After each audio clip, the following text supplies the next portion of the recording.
Anos, tudo bem? O assunto é ecologia. Dentro de ecologia, a gente está falando de sucessões ecológicas. Então a gente vem seguindo uma sequência. A composição deles, a organização deles, depois a gente viu a cadeia alimentar, depois a teia alimentar, as pirâmides ecológicas. Dentro das pirâmides ecológicas a gente viu que os seres vivos são divididos em 3 grandes grupos: plânctons, néctons e bentos. Legal? Bom, chegamos em sucessões ecológicas. Olha só. Sucessão é quando sai um, entra outro. Sai um importante, no caso, e entra um outro. Ele vai ser substituído, tá legal? É uma sucessão. Legal. E vai acontecer no meio ambiente. Essa sucessão, ela pode ser, vamos colocar o nome aqui de uma vez, né? Ela pode ser primária,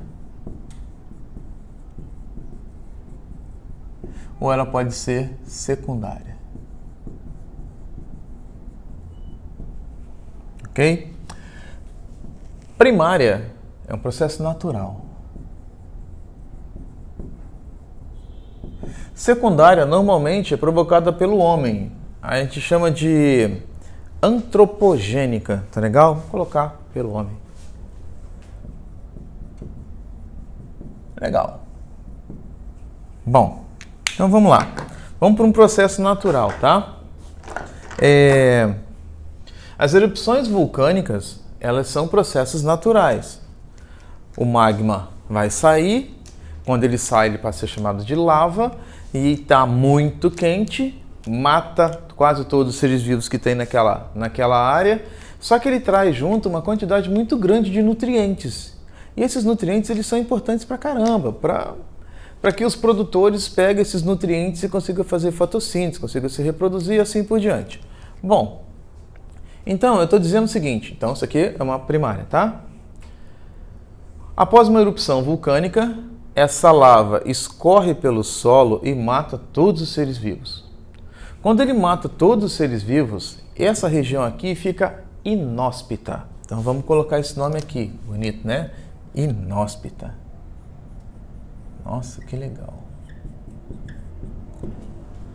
Não tem, é estéril, não tem nada, não tem nenhum ser vivo, tá legal? Só que tem uma quantidade muito grande de nutrientes. E esse vulcão depois ele fica dormindo durante bastante tempo. Esse solo aqui resfria e quando ele resfria, ele tem uma quantidade imensa de nutrientes.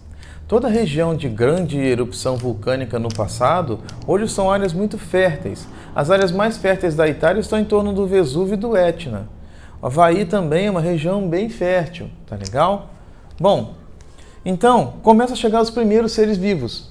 Esses primeiros seres vivos têm um nome, eles são chamados de pioneiros.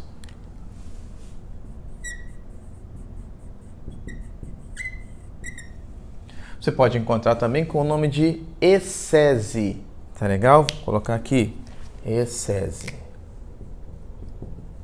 Ecese. Bom, gente, o lance é o seguinte. Os primeiros seres vivos, os pioneiros dentro de uma região que foi afetada, eles precisam ser autotróficos. Eles precisam sintetizar o seu próprio alimento. Tá legal? Então, condição. Vou colocar aqui. Autotróficos.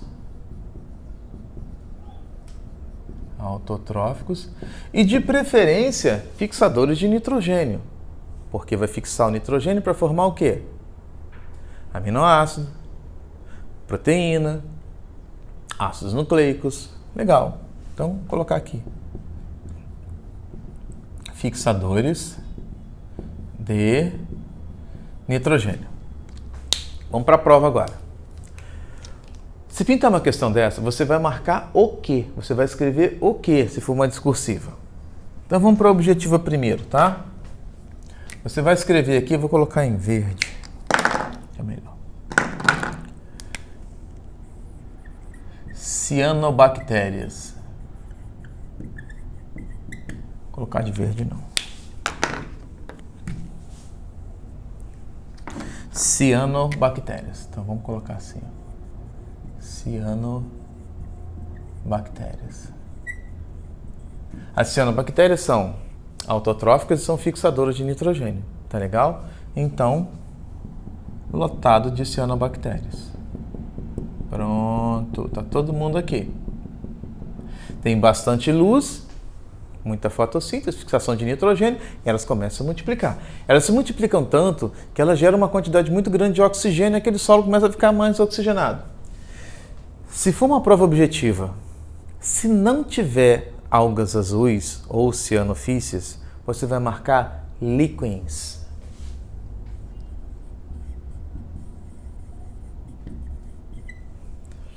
E se tiver os dois numa prova?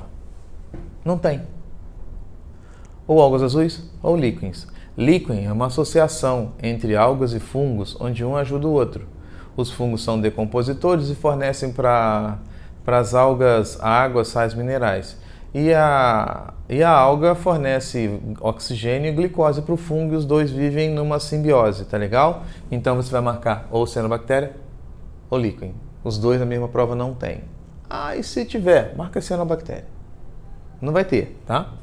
Bom, agora esse solo começa a ficar lotado de nutrientes e começa a chegar aqui, algas azuis, começa a chegar aqui gramíneas.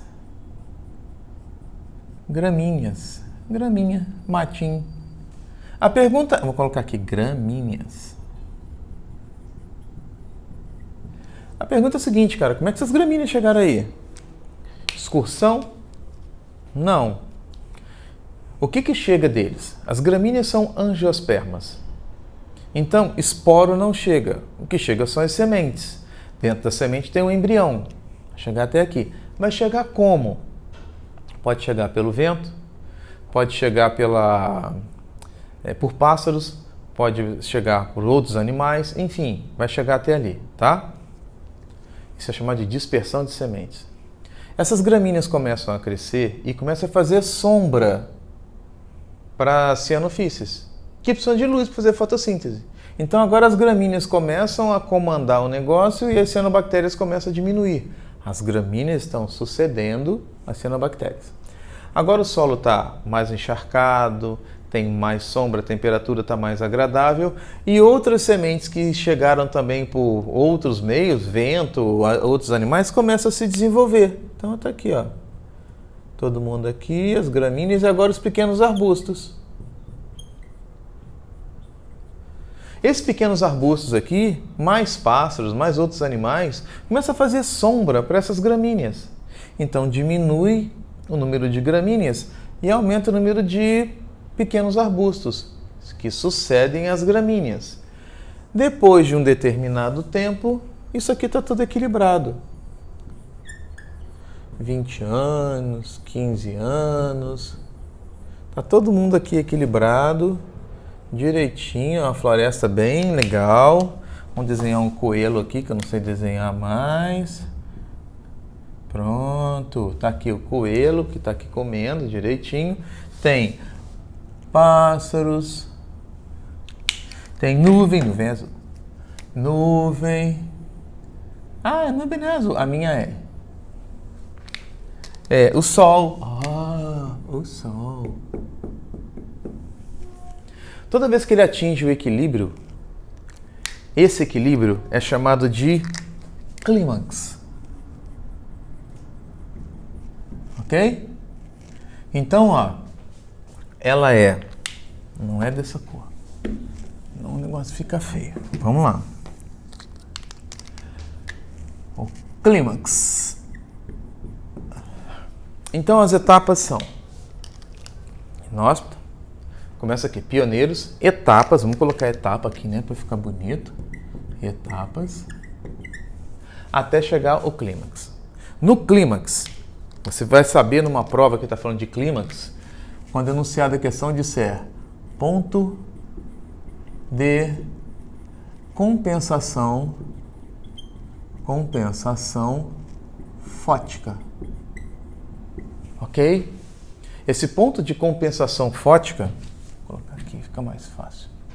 Ponto de compensação fótica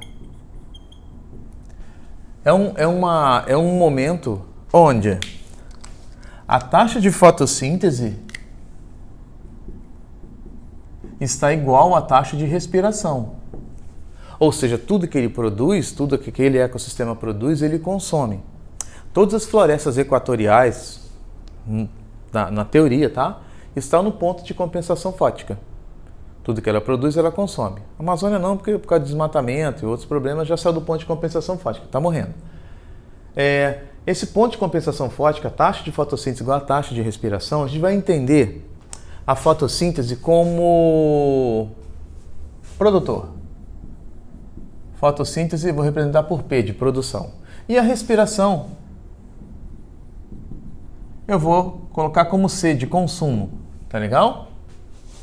Então, quando enunciado a questão disser que um ecossistema está no seu ponto de compensação fótica, significa que a produção é igual ao consumo, ou o consumo igual à produção. Se enunciada a questão pedir isso daqui, ó, qual é a diferença de um ecossistema no seu ponto de compensação fótica?